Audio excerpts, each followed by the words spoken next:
प्रातः क्लास चल रहा था 14/7/1967 शुक्रवार को चौथी पेज की मध्यांश में बात चल रही थी। दुनिया वालों को धंधा धोरी का बंधन रहता है, तुम बच्चों को तो यहाँ कोई धंधा धोरी का बंधन नहीं, कोई पेट का धंधा नहीं, क्योंकि टीचर्स तो हैं तो और ही अच्छी तरह से खुशी होनी चाहिए, क्योंकि उनके ऊपर तो कोई बंधन ही नहीं बाल बच्चों को संभालने का। बंधन है उनको जो यहाँ बाबा के पास रहते हैं, उनको क्या बंधन, सिर्फ सर्विस का। भाई वो तो बंधन कोई बंधन थोड़ा ही है ना जिसमें बुद्धि जाए, वो तो जन्म जन्मांतर के बंधन को छुड़ाने का साधन है। तो ये बच्चे की संभाल करनी है, बच्चे को स्कूल में भेज देने का है, फलाना करना है, वो सब तुमको कोई बंधन नहीं। तो देखो तुम बच्चों के ऊपर कितना बंधन है कुछ। जो सोचते हैं हमको बंधन है, ये जो यहाँ रहते हैं बाबा के पास, उनको क्या बंधन है? वो तो पढ़ाएंगे और रसोई देंगे, खाएंगे, पढ़ाएंगे, बस यही सर्विस है, हमको यही सेवा करनी है। तो बंधन मुक्त हुए ना। तुम तो बहुत सौभाग्यशाली हो जो आए करके यहाँ के बने हो, क्योंकि यहाँ आकर हो गए बंधन मुक्त। शुरुआत में भट्टी बनी, कुमारियां आए करके पढ़ने लग पड़ी। या तो ऐसे तो नहीं ये बच्ची कोई भागी थी घर से, नहीं, ये भी यहां से निकली थी। अब देखो यहाँ इतना सर्विस कर रही है। 14/7/67 की वाणी का 5वां पेज। और इसको बंधन क्या है? बस होना फुरना, यही बाबा की हम सर्विस कैसे बढ़ावे,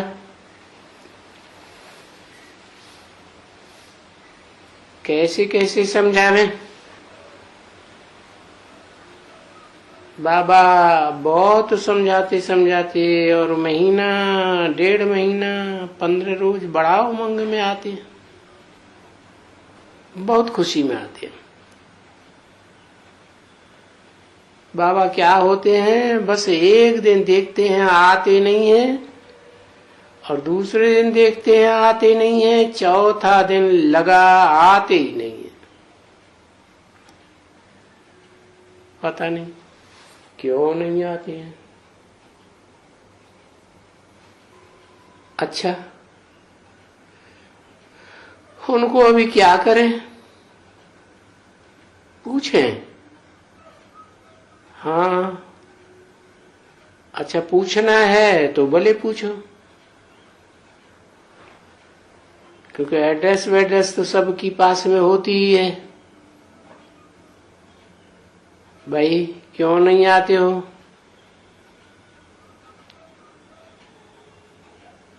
हम तुमको रास्ता बताते, अपने बाप से वर्षा लेने के लिए। ये तो तुम्हारा अपना बाप है ना, बेहद का बाप। तो फिर क्या है? हम समझती हैं कि माया ने तुम्हारे ऊपर वार किया है, कोई न कोई प्रकार से वार किया है। वाह तो कोई के संग में फंसे हो, या अगर शादी किया हो तो जरूर कोई विकर्म तुम्हारे से हुआ है,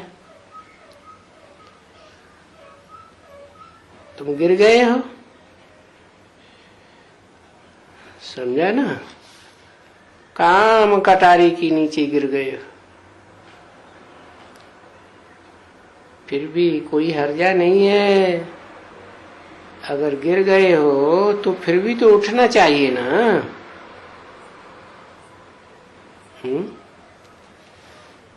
बाबा तो समझाते हैं ना, हमें उन राहों पर चलना है जहाँ गिरना और संभलना है। माया तो वार करेगी, है ना। बस गिर गए तो ऐसे थोड़े ही हो जाते हैं जैसे, नहीं, कोई हर्जा नहीं है। फिर भी आओ, पुरुषार्थ करो। तो उनको फिर वो दिल लेनी होती है कि ये बहुत ऊंचा पद देते हैं। पद तो ऊंचा है, चिट्ठी भी लिख सकते हो,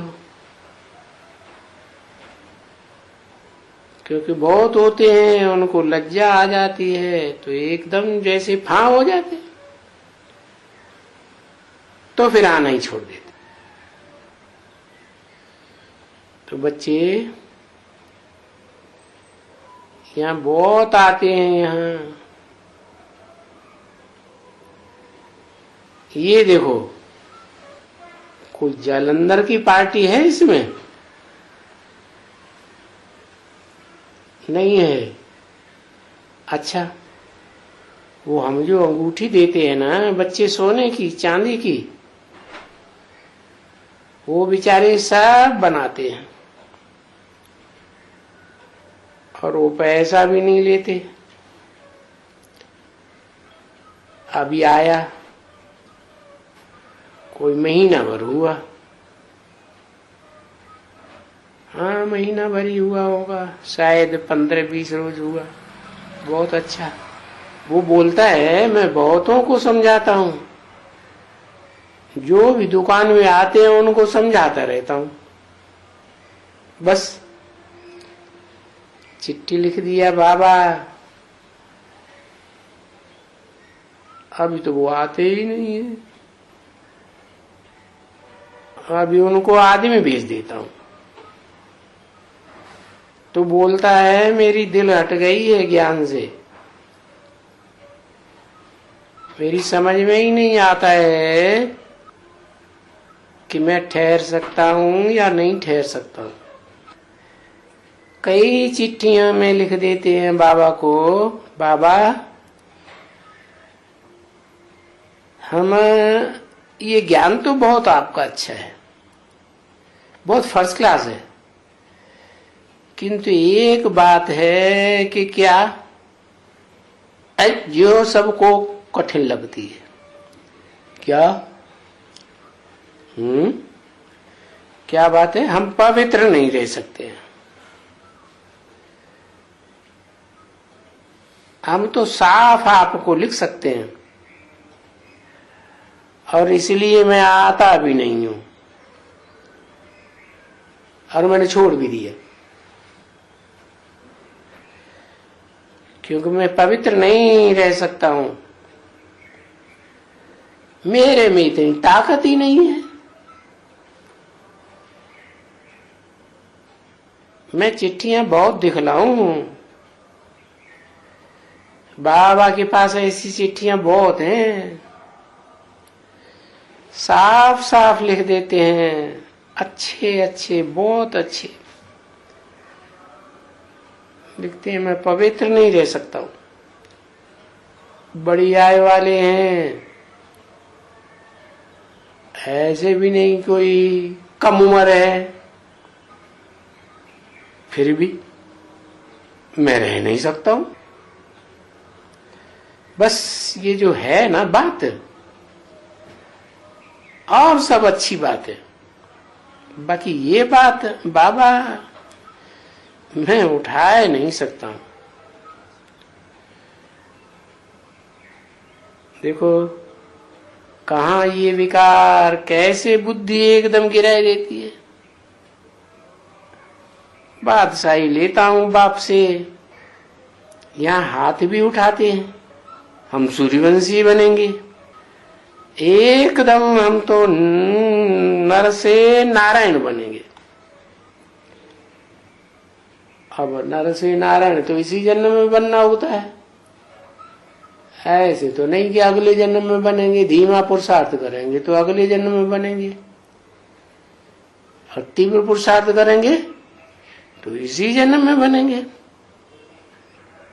क्योंकि वो नॉलेज ही है नर से नारायण बनने की। वो मानी कौन सी नॉलेज? ये नॉलेज क्यों नहीं कहा है?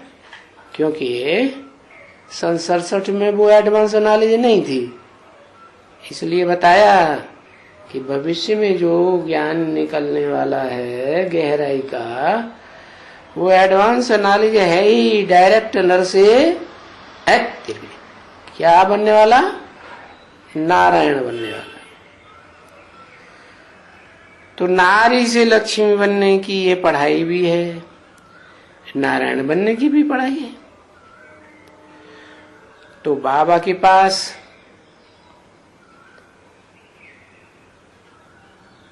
हर तरह के पुरुषार्थी है। तो बाबा सभी तो कहते हैं तुम बच्चों को, क्या तभी तो कहते हैं गुड़ जाने गुड़ की गोथरी जाने। गुड़ है मीठा है, बैग में उसमें डाला जाता है ना, तो ये भी बैग है ना। कौन है? बाबा ये बैग है, इसमें शिव प्रवेश है, मीठा बाबा है ना, तो ये बाबा की बैग है। तो बाबा कहते हैं भाई एक तो वो जाने, वो माने को जिसे बैग में प्रवेश करता हूं वो जाने। तो बात है गुड़ जाने गुड़ की गोथरी जाने। क्यों? गोथरी कैसे जानती है? गोथरी लिखा पढ़ी करते हैं ना, वो नहीं जानते हैं ना, ना ये जानते हैं। वो लिखा पढ़ी करने वाले कुछ नहीं जानते, ये जानते हैं, पूछते हैं, सब अच्छी तरह से पूछते हैं। वो तो कहते हैं मैं आता हूं पढ़ाने, जो पढ़ेंगे लिखेंगे बनेंगे नवाब, और रुलेंगे पिलेंगे तो होंगे खराब।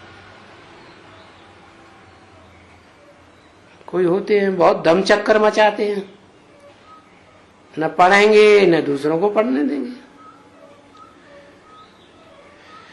तो ये रुलना पिलना इसको कहा जाता है। या तो बहुत अच्छा, तो बाबा कह देते हैं बच्चे इससे दृष्टि को बहुत बदलना पड़ेगा,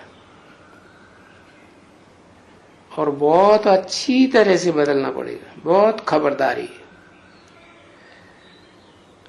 कदम कदम पर तुमको जब पदम मिलते हैं, जबकि तुम याद करते हो अच्छी तरह से और नॉलेज समझाते रहते हो। ऐसे नहीं कि बच्चे फेल होते हैं। हमारी बच्चियां नहीं फेल होती हैं। मैं तो बच्चियों को भी समझाई देता हूं। बच्ची, हमारी जो सर्विसेबल पंडे हैं ना, है बच्चियों की बात हो रही, वो भी फेल हो जाते हैं। जैसे हरिद्वार के पंडे होते हैं ना, किसका द्वार? हरि का द्वार। हरि कृष्ण को कहा जाता है? वो ले जाते हैं यात्रा पर, यात्रा करने के लिए ले जाते हैं, और उनके लिए फिर खास वैश्यालय रखा हुआ है। जिनको ले जाते हैं उनके लिए, समझा ना? तो तुम बच्चे तो फिर भी अच्छे हो, उतना नहीं है, फिर भी कुछ ना कुछ है तो जरूर, लेकिन फिर भी अच्छे हो। क्यों? कि तुम जब तक यात्रा पर हो तब तक तुम पवित्र रहते हो। जो अपने मित्र संबंधियों को सुनाते हैं, नाटक में हुआ, ये हुआ, वो हुआ, 14:67 की वाणी का 8वां पेज, शुक्रवार। तो तुम बेहद का नाटक देखते हो। अब तुम यहाँ आओ तो मैं समझाऊं ना बेहद का नाटक। आओ, मैं तुमको ये जो बेहद का नाटक है ना, उनकी आदि मध्य अंत का राज समझाऊं। इसमें क्या है? कुछ है ना? तुम तो देखो, तुम देख करके आए हो अभी ये नाटक, वो तो हद का। अब चलो आओ, हम तुमको बेहद का नाटक, उसके आदि मध्य अंत का राज सुनाऊं। वो ऊपर से लेकर के जहां से हम आत्माएं आती हैं, कहां से आती हैं? आत्मलोक परम धाम से आती हैं, जिसको इनकॉर्पोरियल वर्ल्ड कहा जाता है। क्यों? क्योंकि वहां इनकॉर्पोरियल आत्माएं रहती हैं। आत्मा निराकार है ना। फिर वहां से सबटिल वर्ल्ड में आते हैं।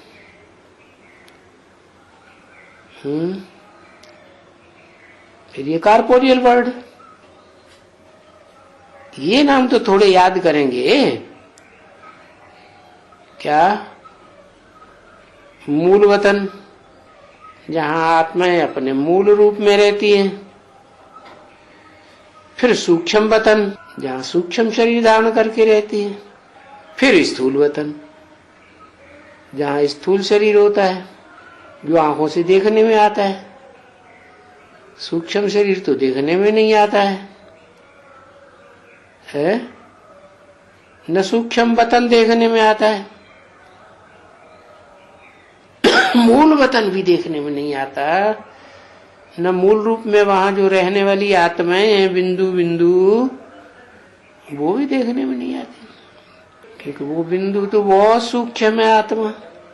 तो आओ, हम तुमको ये सारा राज एकदम सृष्टि चक्र का चक्कर कैसे फिरता है, कैसे हम मूल वतन जाते हैं, फिर कैसे स्थूल वतन में आते हैं, फिर स्थूल वतन से कहां जाते, ऐसे कुछ थोड़ा ही पता चलता है। स्थूल वतन से कहां जाते हैं? सूक्ष्म वतन में जाते हैं। सब इकट्ठे होते, जब तक पूरा टोटल विनाश हो जाए तब तक। तो फिर बाद में सब इकट्ठे मूल वतन में जाते हैं। फिर भी जाएंगे तो नंबर बाद। तो फिर ये सारा सृष्टि चक्र का राज कैसे फिरता है, आओ हम बैठ करके तुमको समझा रहे। तो पहले समझा सकते हो।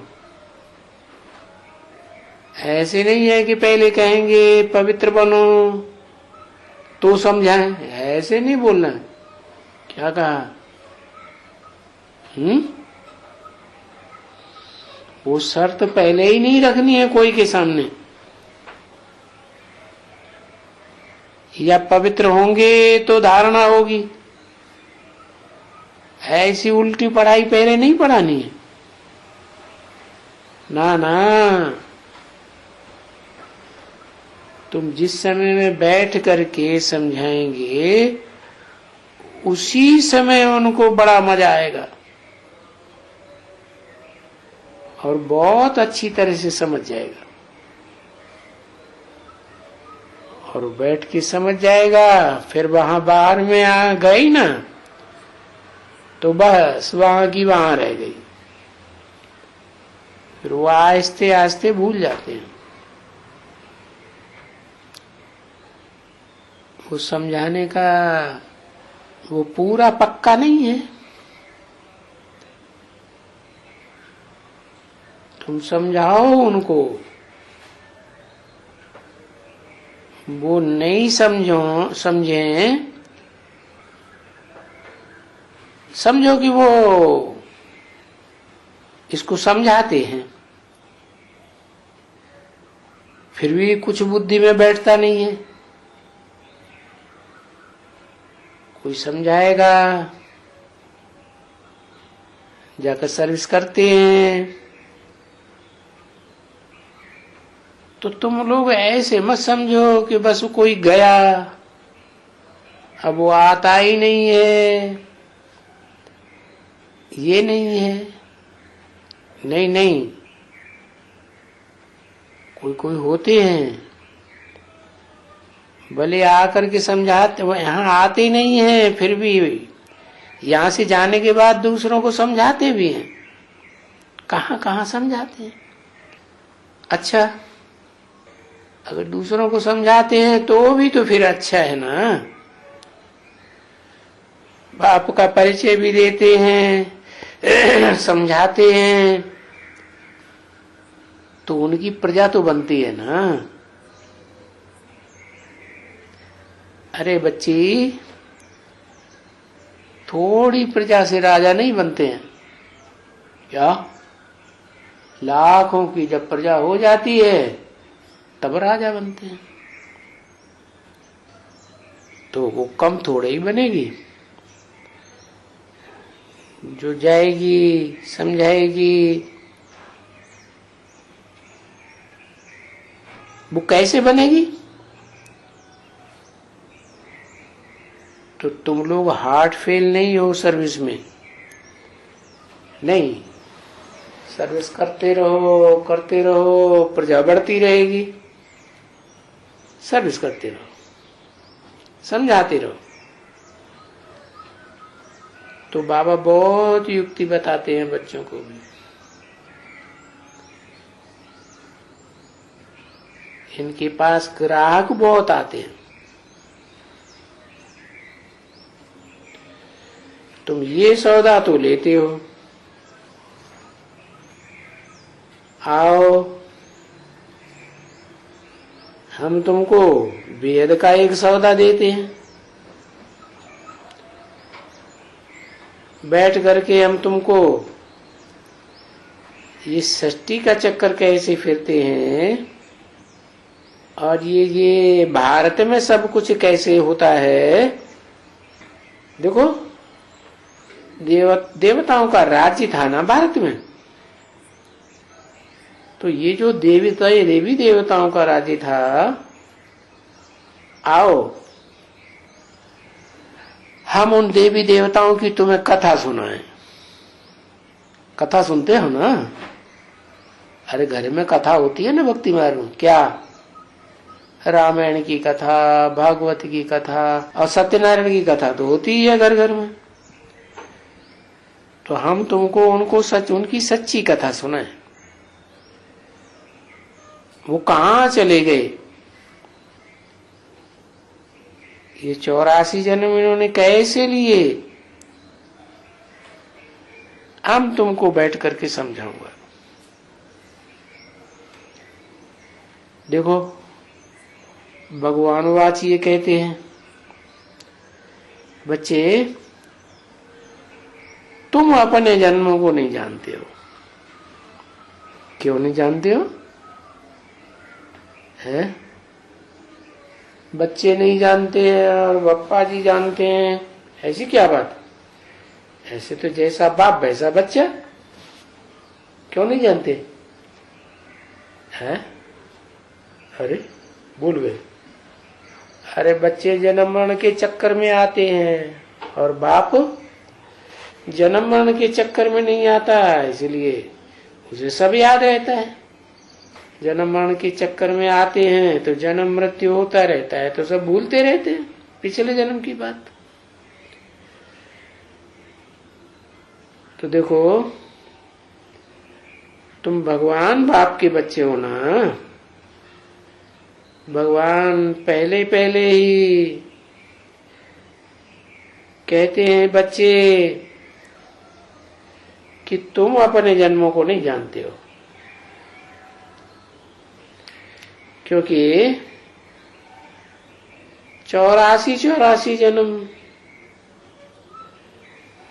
तुम हर एक 84 जन्म लेते हो ना। है नहीं लेते? तुम है वो नहीं, ये बाजू वाले नहीं, तुम पूरे 84 जन्म लेते हो ना। पूरे माना नंबरवार तो होंगे ही, तो पुनर्जन्म लेते हो। कितने पुनर्जन्म लेते हैं वो भी तो मालूम होना चाहिए ना। तो बताया 84 पुनर्जन्म लेते हो, समझा ना। उन्होंने तो पुनर्जन्म लाखों बता दिया, क्योंकि सृष्टि का चक्कर ही लाखों वर्ष का घुमाई दिया। फिर बताते हैं गधा बना, घोड़ा बना, ये पुनर्जन्म हुआ है। फिर कहते हैं भगवान भी तो घोड़ा बनते हैं ना, है? मछली बनते हैं ना। वाह,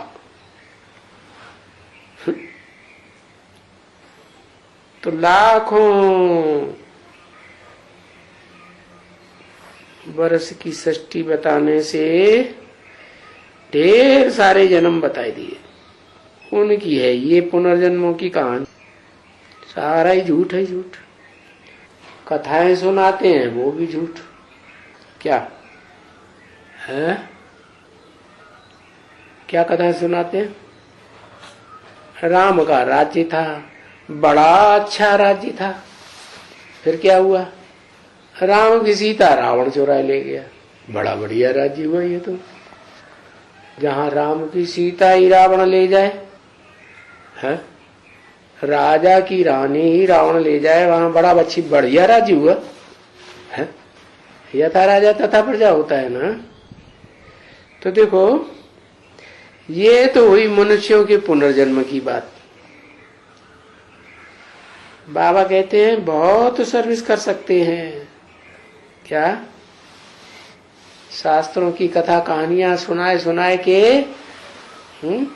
उनका क्लैरिफिकेशन दे दे करके सच्ची बात बताए के तुम बहुत सर्विस कर सकते हैं। अरे गद्दी पर बैठे बैठे ही सर्विस कर सकते हैं। जब वार्तालाप हो भी, हाँ, मैं ऐसे न समझो कि वार्तालाप करने में कोई टाइम बेस्ट होता है। नहीं, टाइम वेस्ट हो जाएगा, दूसरे ग्राहक बैठे हैं उनको नुकसान होगा। क्या कहा? ऐसे मत समझो। नहीं, 10 ग्राहक बैठे हुए हों, उनको बैठ करके हम तुमको ये कथा सुनाएं कि तुम 84 जन्म कैसे लिए हुए हैं, क्योंकि तुम बच्चे भारतवासी हो ना, है? क्यों 84 जन्म लिए?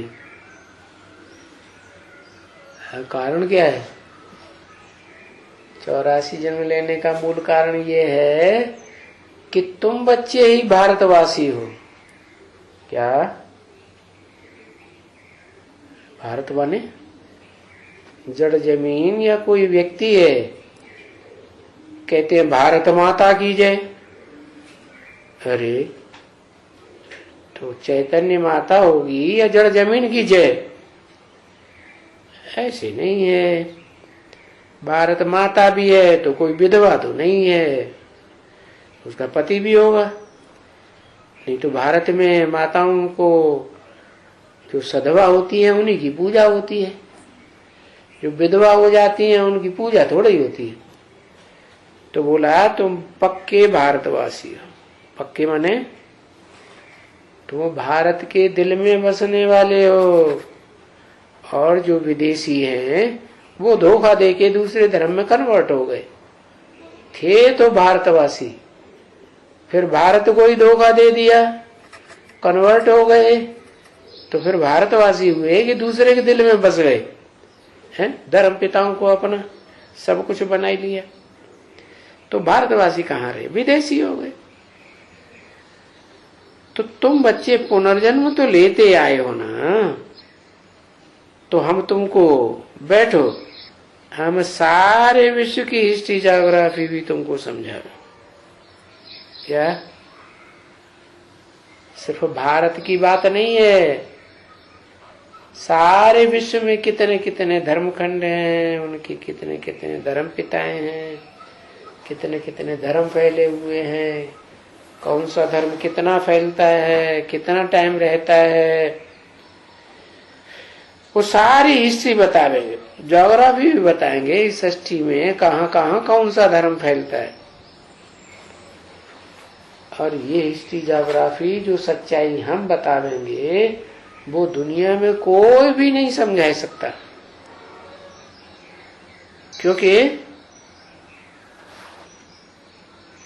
वो तो कोई भी नहीं है जो सिवाय बाप के समझा सके। क्यों नहीं समझा सकता? क्योंकि सब जन्म मरण के चक्कर में आते हैं। एक तुम्हारा बेहद का बाप ही है जो जन्म मरण के चक्कर में नहीं आता, और कौन है? और वो है जो इस सृष्टि चक्कर में सदा काल रहता है, कभी वापस नहीं जाता। तो बताया वो निराकार जो जन्म मरण के चक्र में नहीं आता है, गर्भ से नहीं जन्म लेता है, वो फिर इस वेद के बाप में जो मनुष्य सृष्टि का बाप है प्रवेश करता है, और प्रवेश करके तुमको सारी सृष्टि की हिस्ट्री ज्योग्राफी बताता है। और ये सारी हिस्ट्री ज्योग्राफी तुमने सुना तो है ना? तुमने सुना है। वो साधु सन्यासी विद्वान लोग तो नीति नीति करते आए हैं कि हम इस सृष्टि के आदि मध्य अंत को नहीं जानते, हम रचयिता और रचना के आदि मध्य अंत को नहीं जानते। चलो तुम बैठो, तो हम तुमको रचयिता परमपिता की, परमात्मा की, उनकी जो ये रचना है, किनकी? सिर्फ परमपिता की या परमात्मा की या दोनों की? रचना तो दो से ही होती है। तो वो माता पिता हैं, उनकी रचना है। वो चक्कर कैसे लगाती है, ये 84 जन्म तुम कैसे लेते हो? बैठो, हम तुमको समझाएं। अभी तुम्हारा कैसे है अंतिम जन्म, फिर तुम वो कैसे बनेंगे? मनुष्य से देवता। अरे तुम ये मनुष्य देवता बनने का पुरुषार्थ क्यों नहीं कर सकते हो? तुम ही कर सकते हो। क्या कहा? तुम ही क्यों कर सकते हो? दूसरे क्यों नहीं कर सकते? अरे ये तो बात तुलसीदास ने भी लिख दी। क्या? सनमुख होय जीव मोय जबहि, जन्म कोटि अघनाश तबहि। क्या? बाप के सन्मुख जो आते हैं उनके बहुत जन्मों के पाप नष्ट हो जाते हैं सामने आने से। अरे सामने आने से पाप नष्ट हो जाते हैं? सामना एक होता है हद में सन्मुख होना और एक होता है बेहद में सन्मुख होना। एक होता है हद में भी सन्मुख और बेहद में भी सन्मुख। तो कैसे सामने होने की बात है, ये भी समझना, क्योंकि ये भी तो कमाई है ना। खुद भी कमाई करते हैं, दूसरे भी कमाई करते हैं भविष्य के लिए। बाबा कहते हैं मैं होता तो मैं तो जो राजाओं का होता है ना, मैं तो पहले पहले राजाओं को जाकर कहता, अरे तुम लोग भूल गए हो, तुम लोग अभी भारतवासी हो ना। और भारतवासी ना हो कोई तो नेपालवासी हो तो क्या समझाएंगे? तो भी समझाएंगे। देखो पहले तुम राजा थे, अभी तुम देखो प्रजा बन गए है। और तुमको राजा किसने बनाया था? ये राजाई की पढ़ाई किसी ने पढ़ाई दुनिया में? कोई नहीं पढ़ाता। ये राजा बनाने का काम, राजा की पढ़ाई पढ़ाने का काम एक ही परमपिता परमात्मा शिव का है, जो खुद राजा नहीं बनता, तुम बच्चों को पढ़ाई पढ़ा के बनाता है। तो अभी फिर से तुम ये प्रजापने की गदाई छोड़ो और बाप से राजा ही ले लियो। और कोई एक जन्म की राजाई नहीं देते हैं। अच्छा पुरुषार्थ करेंगे तो जन्म जन्मांतर की राजाई मिलेगी। तो अभी राजा बनो, क्योंकि उन राजाओं को तो अभी राजाई भी नहीं है। पहले तो राजाओं का ही राज्य था सारी दुनिया में। अभी देखो प्रजा के ऊपर प्रजा का राज्य है, उनको मालूम, तुमको भी मालूम। जो तुम अपने जन्मों को जानते हो, 84 जन्मों को जानते हो क्या? बैठो, तुम पहले पहले कैसे राजा महाराजा थे? पहले पहले माने सतयुग त्रेता में राजा महाराजा थे ना, है? पवित्र महाराजा थे। फिर अपवित्र राजा बने कौन से युग में? जब दूसरे दूसरे धर्म पिताएं आए है, कर्पेंद्रियों से अपवित्र होने लगे, तो उनके संग के रंग में आकर भारतवासी भी अपवित्र राजाएं बन गए, महाराजाएं भी बने।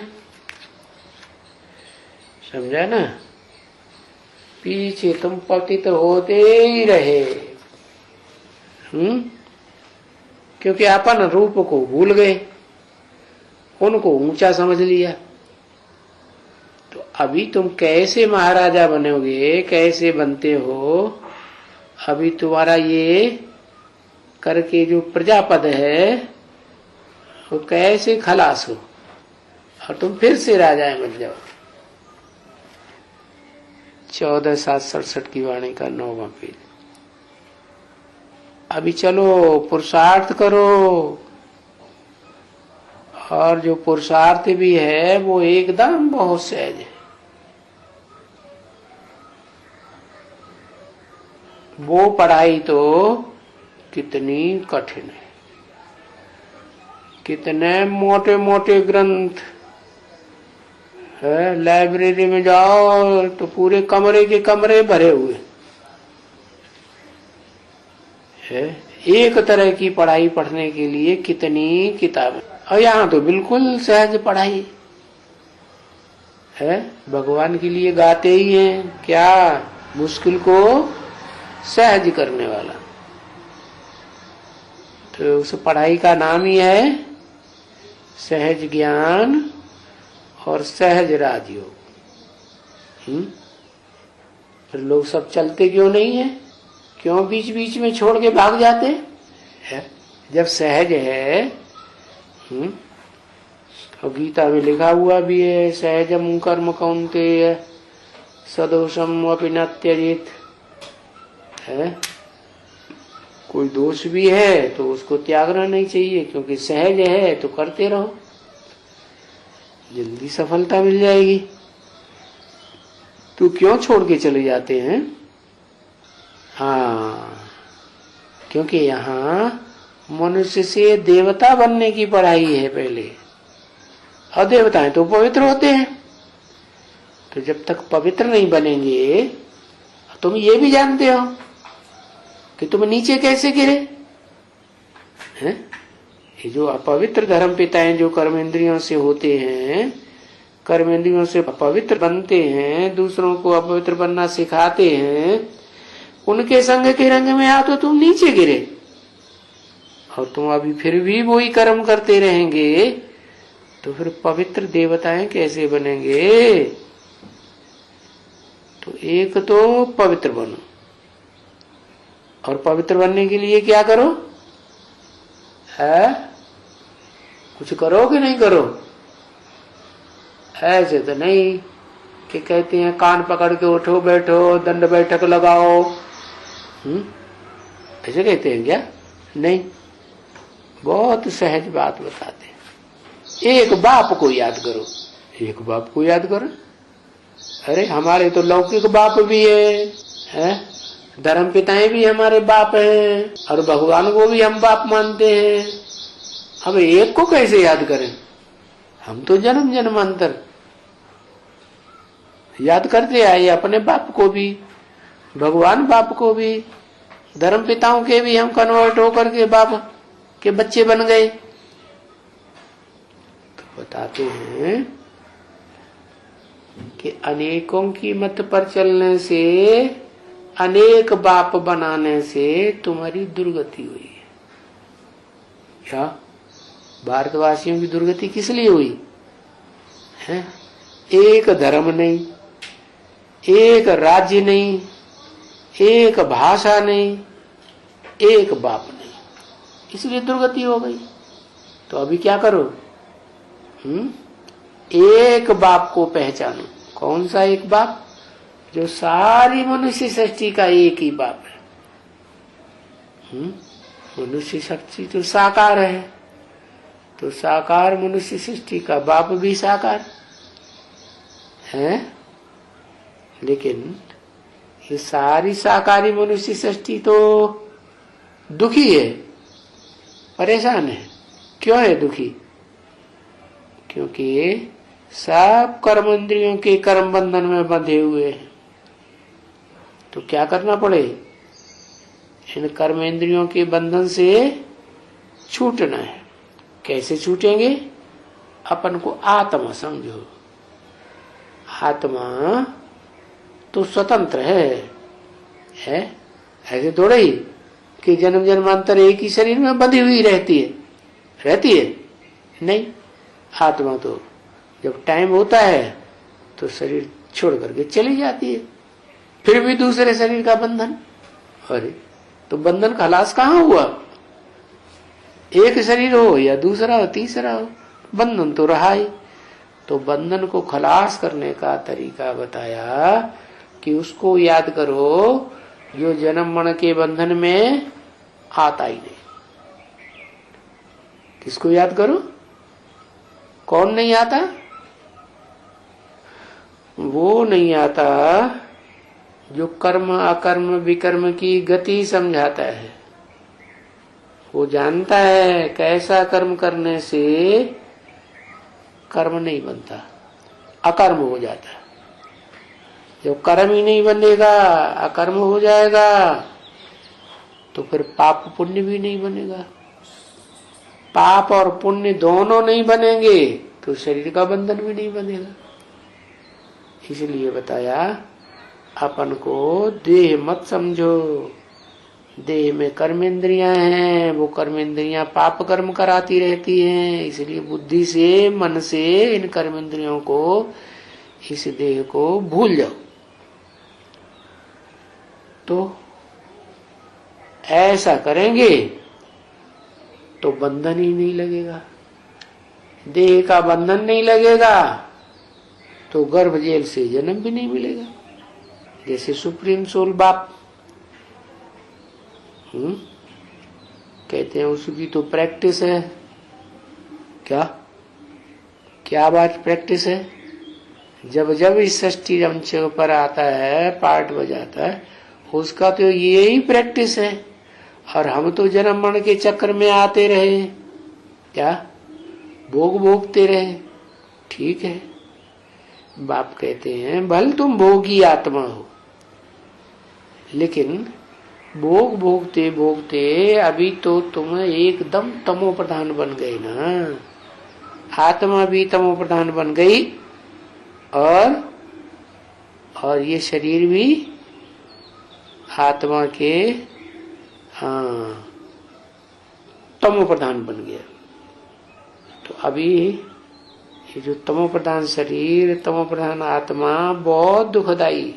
जैसे दुनिया की कोई भी चीज जब सतो प्रधान से गिरती है, रजो प्रधान और तमो प्रधान बनती है, तो बहुत दुखदाई हो। क्योंकि दुनिया की हर चीज का यही क्रम है। क्या पहले शुरुआत में सतो प्रधान सुखदाई, और फिर बीच में दुखदाई भी तो सुखदाई भी रजो प्रधान, और फिर अंत में एकदम तमो प्रधान दुखदाई।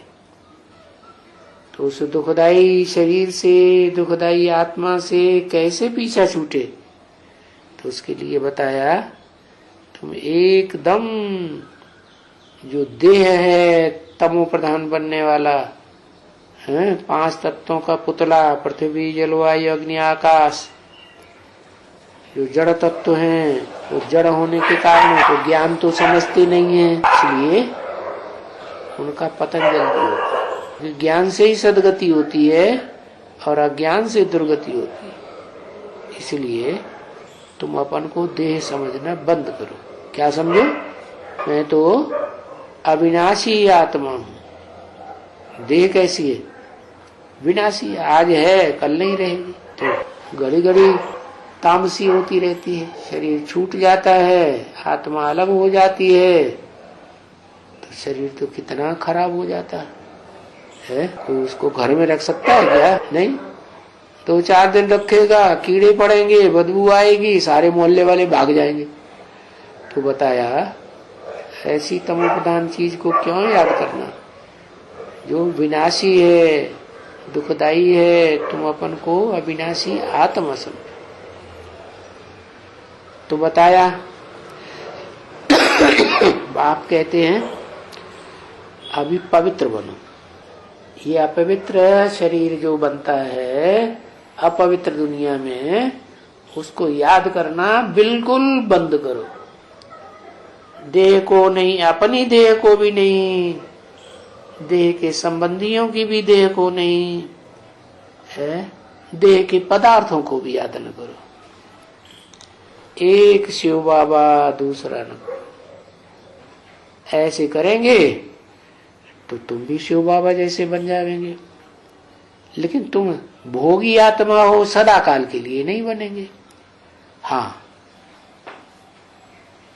नंबरवार बनेंगे। कोई बहुत लंबे समय तक सुखदाई और कोई थोड़े समय के लिए सुखदाई बनेंगे। इसलिए बताया कोई कोई बच्चे तो ऐसे हैं जो 82-83 जन्म भी सुख में ही रहेंगे। तो बहुत पुरुषार्थ अच्छा करना पड़ेगा ना। तो अभी पवित्र बनने के लिए ये पुरुषार्थ करो। एक बाप को याद करो और उनको याद करो तो तुम्हारे सब पाप भस्म हो जाएगा। यही दो अक्षर हैं। कौन कौन से है? मनमना भव और मत्याजी भव। मेरे मन में समा जा और क्या कर? और मेरे मन में समा जाएगा, तेरा मन मेरे में लग जाएगा तो फिर मैं यज्ञ के लिए हूं तो तू भी यज्ञ के लिए कर्म करेगा। है? मत याजी भव। याजी माने कर्म करने वाला, यज्ञ सेवा करने वाला। तो मैं यज्ञ की सेवा करता हूं तो तुम भी यज्ञ की सेवा। यज्ञ के अलावा इस दुनिया में जो भी कर्म हैं, जो भी धंधे हैं, वो सब बंधन में बांधने वाले हैं। है? क्या करना है? सब धंधों में है नुकसान सिवाय एक ईश्वरीय धंधे। फिर ये बताया कि कोई बहुत फंसे हुए, इतनी दम नहीं है तो क्या करें? तो बता दिया कि जो भी करते हो उसका जो भी फल निकलता है वो सब खुद के लिए ना भोगो। क्या करो? सब यज्ञ के लिए अर्पण कर दो। अगर खुद के लिए थोड़ा भी रखा कर्म फल, कर्म का फल निकलता है ना, जैसे बाग लगाया तो फल निकलेंगे ना। अब वो फल अपने परिवार के लिए, अपने बाल बच्चों के लिए, नाते रिश्तेदारों के लिए, मित्र संबंधियों के लिए भेजते रहे। और यज्ञ में संपूर्ण अर्पण नहीं किया। खुद भी ये नहीं कहते हैं कि यूज नहीं करना है, अपने बाल बच्चों को भूखा नहीं मारना है, लेकिन उतना ही यूज करना है जितना जरूरत है। क्या नहीं करना है? संग्रह नहीं करना है। जो संग्रह करते हैं इसका मतलब वो फिर अपनी देह की जो उत्पन्न होने वाली बाल बच्चों की पीढ़ियां हैं उनके लिए बचा के रखना चाहते हैं। तो स्वार्थ हो गया ना। तो स्वार्थी नहीं बनना है। क्या बनना है? परमार्थी। तो ऐसे परमार्थी बनेंगे कि सब कुछ यज्ञ के लिए, सब कुछ तेरा, कुछ नहीं मेरा, मैं तो सिर्फ सेवाधारी हूं। तो क्या होगा? है? तो तुमने जो भी किया उसका अच्छा फल ही होगा। क्या? परंतु कहीं चालाकी हो गई तो बुरा फल बन जाएगा। ओम शांति।